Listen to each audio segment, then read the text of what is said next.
Hello guys, मैं हूं तस्कीर। मैं हूं नोमान। और हम लोग रिएक्शन करने वाले हैं इसमें। फाइनली Z10ME अराइव्स इन पाकिस्तान। तो ये शायद कुछ फाइटर जो हेलीकॉप्टर है, तो Z10ME पाकिस्तान पहुंच गया है क्या? Kaan made in Pakistan, big update. देखते हैं इसके बारे में क्या है, क्योंकि ये अभी हाईलाइट बना हुआ है। लेटेस्ट Z10ME के पाकिस्तान ले रहा है, उसके पास आने वाला है। तो देखते हैं क्या डिटेल्स हैं इसके बारे में। Let's go.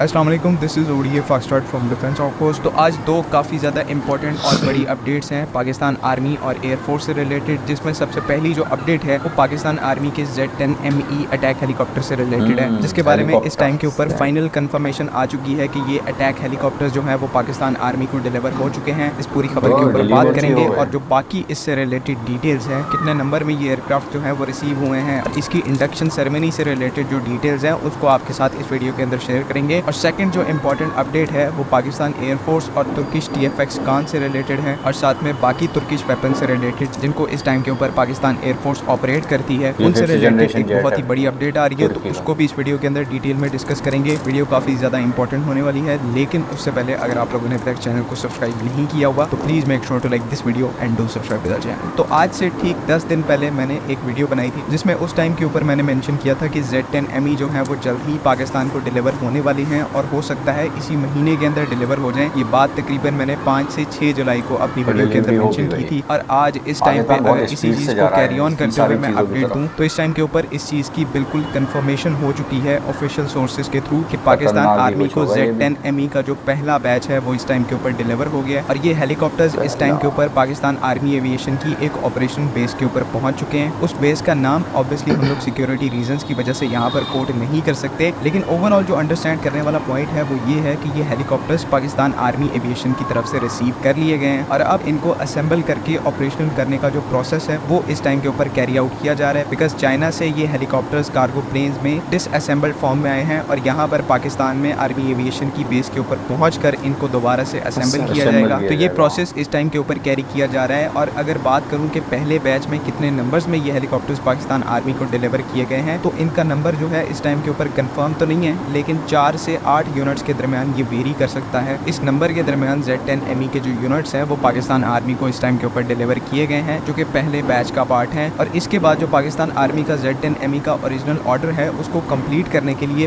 Batch wise deliveries जो है वो चाइना की तरफ से इनिशिएट की गई हैं, जिसमें अब सेकेंड बैच के बाद थर्ड बैच, फोर्थ बैच, इस तरह से पाकिस्तान आर्मी को तकरीबन टोटल में 40 to 45 हेलीकॉप्टर्स जो हैं वो डिलीवर किए जाएंगे। तो अब इस चीज़ में कोई डाउट नहीं है कि पाकिस्तान आर्मी एविएशन के लिए ये एक बहुत ही बड़ा हिस्टोरिक दिन है, बिकॉज तकरीबन 40 to 50 ईयर्स के बाद बाकायदा से हम कोई एक अच्छा केपेबल और मॉडर्न अटैक हेलीकॉप्टर जो है वो बड़े नंबर में इंडक्ट करने वाले हैं। और इसी के साथ साथ ये एक ऐसा आइटम है जिसकी पाकिस्तान आर्मी को इस टाइम के ऊपर सख्त ज़रूरत है, कीपिंग इन व्यू कि किस तरह से अटैक हेलीकॉप्टर का जो थ्रेट है वो एनिमी की साइड से हमें पोज किया जा रहा है। तो Z10ME उस हिसाब से भी बहुत ज़्यादा क्रूशल कॉम्पोनेंट बन जाता है, जो कि अब फाइनली हमारी सर्विस में इंडक्ट होने वाला है। साथ ही साथ एक और जो बहुत ही ज़्यादा पॉजिटिव डेवलपमेंट होने वाली है वो ये है कि अब क्योंकि ये हेलीकॉप्टर्स पाकिस्तान आर्मी के पास आ चुके हैं, तो अब से कुछ ही दिनों बाद बाकायदा से इन हेलीकॉप्टर्स की जो एक इंडक्शन सेरेमनी है उसको होल्ड किया जाएगा उस आर्मी एविएशन बेस के ऊपर, जिसमें फिर पब्लिकली और ऑफिशियली पूरी दुनिया के सामने इन हेलीकॉप्टर्स को पाकिस्तान आर्मी के अंदर इंडक्ट किया जाएगा। और ऑब्वियसली हमारी जो वहाँ पर आला सिविल और मिलिट्री लीडरशिप है वहाँ पर इस मोमेंट के लिए प्रेजेंट होगी, तो हमें वहाँ से कुछ अच्छे वीडियोज़ देखने को मिलेंगे Z10ME अटैक हेलीकॉप्टर के। बिकॉज अभी तक इससे रिलेटेड कोई भी इमेज इस टाइम के ऊपर मंजर आम पर नहीं आई, लेकिन अब क्योंकि ऑफिशियल इंडक्शन सेरेमनी होल्ड करने का प्लान जो है वो यहाँ पर बन गया है, तो उस सेरेमनी के थ्रू हमारे पास काफ़ी अच्छी फोटोज़ और वीडियोज़ आएंगी। तो ये भी एक बहुत ही ज़्यादा पॉजिटिव डेवलपमेंट है। बाकी अब सेकंड अपडेट की बात करें तो वो पाकिस्तान एयरफोर्स से रिलेटेड है।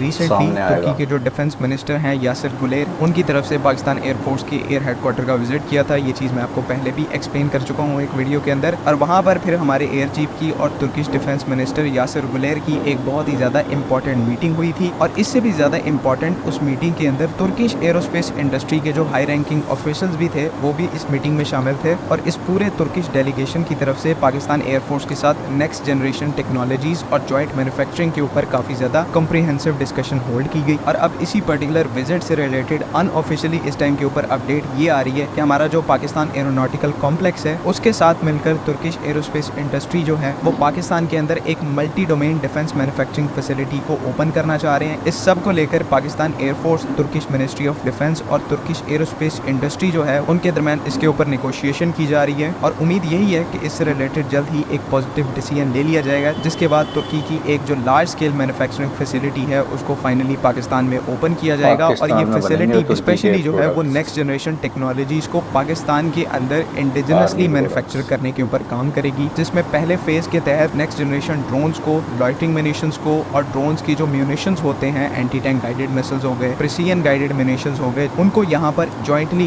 दोनों कंट्रीज की तरफ से मैन्युफैक्चर किया जाएगा और ये मैन्युफैक्चरिंग जो है वो पूरे तरीके से पाकिस्तान के अंदर की जाएगी। और इवन पार्ट्स की आउटसोर्सिंग भी जो है वो पाकिस्तान से ही होगी। ऐसा नहीं होगा कि तुर्की से पार्ट्स को लाकर असेंबल किया जाएगा, बल्कि जो इन ड्रोन्स और लाइटिंग म्यूनिशंस के पार्ट्स हैं उनको भी पाकिस्तान में मैन्युफैक्चर किया जाएगा, जिसमें मैंने आपको पहले मेंशन किया कि नेक्स्ट जनरेशन सीरीज के ड्रोन्स शामिल हैं और साथ ही साथ जो लाइटिंग म्यूनिशंस हैं वो भी यहाँ पर शामिल हैं। और इसी के साथ साथ सेकंड फेज के अंदर फिर प्लान जो किया जा रहा है दोनों कंट्रीज की तरफ से वो ये है कि जिस तरह से कान से रिलेटेड पहले बात हो रही थी कि कान की प्रोडक्शन लाइन जो है वो पाकिस्तान के अंदर शिफ्ट की जाएगी, तो बेसिकली सेकंड फेज के अंदर ऐसा ही किया जाएगा। इस प्रोडक्शन फैसिलिटी के अंदर कान की एक डेडिकेटेड मैन्युफैक्चरिंग और प्रोडक्शन लाइन को जो है वो शिफ्ट किया जाएगा और होपफुली फिर फ्यूचर के अंदर एक तो ये एयरक्राफ्ट पाकिस्तान की एयरफोर्स में इंडक्ट होंगे और साथ ही साथ फिर एक जो पॉजिटिव चीज़ है वो ये है कि एयरक्राफ्ट भी फिर पाकिस्तान के अंदर ही मैन्युफैक्चर होंगे। तो फ्रेंकली अगर मैं बात करूँ तो ये इस साल की सबसे बड़ी डिफेंस न्यूज़ होनी चाहिए कि तुर्की की जो ग्रोइंग डिफेंस इंडस्ट्री है, जो ग्रोइंग उनकी इंडिजिनाइजेशन का लेवल है, वहाँ पर पाकिस्तान को भी अपना रोल प्ले करने का मौका मिल रहा है और इसी के थ्रू फिर हमारी जो इंडिजिनस मैन्युफैक्चरिंग कैपेसिटी है या फिर जो R&D की कैपेसिटी इस टाइम के ऊपर पाकिस्तान के पास है वो भी तुर्की के कंट्रीब्यूशन से काफ़ी स्केल ऊपर चली जाएगी, उसका पोटेंशियल भी जो है वो काफ़ी ज़्यादा इंक्रीज हो जाएगा। तो इस कॉन्टेक्स्ट में ये एक काफ़ी ज़्यादा इंपॉर्टेंट और बड़ी खबर है कि तुर्किश एरोस्पेस इंडस्ट्री की जो एक मैन्युफैक्चरिंग फैसिलिटी है वो पाकिस्तान में ओपन होने जा रही है और फिर फ्यूचर के अंदर हमें यहाँ से बहुत सारी इंडिजिनस और नेक्स्ट जनरेशन टेक्नोलॉजी जो है वो रोल आउट होती हुई दिखेंगी, जो कि ना सिर्फ पाकिस्तान एयरफोर्स के अंदर इंडक्ट की जाएंगी बल्कि इनका एक्सपोर्ट पोटेंशियल भी बहुत ज़्यादा है, तो इनके एक्सपोर्ट होने के चांसेस भी बहुत ज़्यादा हैं। तो इस पर्टिकुलर मूव की जो एप्लीकेशंस हैं वो पाकिस्तान और तुर्की के लिए कंबाइंड तौर पर दोनों ही कंट्रीज़ के लिए बहुत ही ज़्यादा सिग्निफिकेंट होने वाली हैं और उम्मीद यही है कि इस प्रोजेक्ट को जल्द से जल्द एग्जीक्यूट करने की पोजीशन में लाया जा सके। उम्मीद है कि यहाँ पर तमाम चीज़ें क्लियर हैं। अगर इससे रिलेटेड कोई भी कन्फ्यूजन है, आपका कोई भी क्वेश्चन है तो काइंडली आप कमेंट्स में ज़रूर पूछ सकते हैं। बाकी अगली वीडियो तक के लिए अल्लाह हाफ़िज़,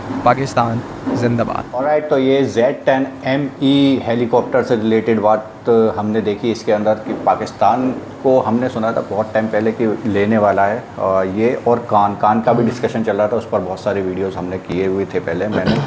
तो अब पता चल रहा है कि 5th जनरेशन वो बनाएगा भी, पाकिस्तान में इंडस्ट्री लगेगी भी उसकी, तुर्की की वहाँ पे बनाएगा भी। वो फाइटर जेट जो है 5th जनरेशन का है। तो इस सारी चीज़ों के ऊपर पाकिस्तान बहुत तेज़ी से बढ़ रहा है आगे, ये तो नो डाउट बहुत टाइम से कर रहा है वो। लेकिन Z10ME इतनी जल्दी और इतनी मतलब उस तरीके से एकदम अचानक से ले लेगा ये किसी ने मतलब हमने तो नहीं सोचा था, लेकिन पाकिस्तान में पहुंच गया है और कई सारे यूनिट 40-45 हेलीकॉप्टर पहुंच गए। लेकिन इसके फीचर्स हम लोग देखना चाहेंगे कि आखिर ये क्या कैपेबिलिटी रखता है और क्या क्या ये कर सकता है हेलीकॉप्टर, क्योंकि देखने में तो बहुत ख़तरनाक लग रहा है इसके पिक्चर्स वगैरह जो दिख रहे थे। तो इसकी शायद क्वालिटीज़ या जो इसका मारने की जो पावर है वो शायद थोड़ी अलग होगी, जो टेक्नोलॉजी है, क्योंकि आज की टेक्नोलॉजी की तरफ ही भाग रहे हैं सब लोग। और पाकिस्तान तो बहुत तेज़ी से चीज़ों में बहुत ग्रो कर रहा है 5th जनरेशन की तरफ। हाँ, सारे जो जेट वगैरह है वो लेटेस्ट टेक्नोलॉजी वाले अक्वायर कर रहा है। ये अभी असेंबल नहीं हुआ है, पहुंच गया है। हाँ, असेंबल मतलब वो पार्ट्स मंगाए हैं उसने फुल्ली और पाकिस्तान में असेंबल हो जाएंगे, मतलब कुल मिला के पहुँच गया पाकिस्तान। तो ये सब चीज़ें पाकिस्तान में ही बनना चालू होंगी? हाँ, पाकिस्तान में बनेंगी और जो भी उनकी जो कंपनी वगैरह हैं तुर्की वगैरह की बाहर की, वो सब अंदर इनमें पाकिस्तान में ही लगाएंगे अपना प्लांट वगैरह। तो ये पाकिस्तान के लिए एक बड़ी न्यूज़ है और इससे इकोनॉमी पे भी असर पड़ेगा आने वाले टाइम में पाकिस्तान में। आप लोग क्या कहते हो कमेंट सेक्शन में बताओ। एंड करते हैं फिलहाल वीडियो को, बाय।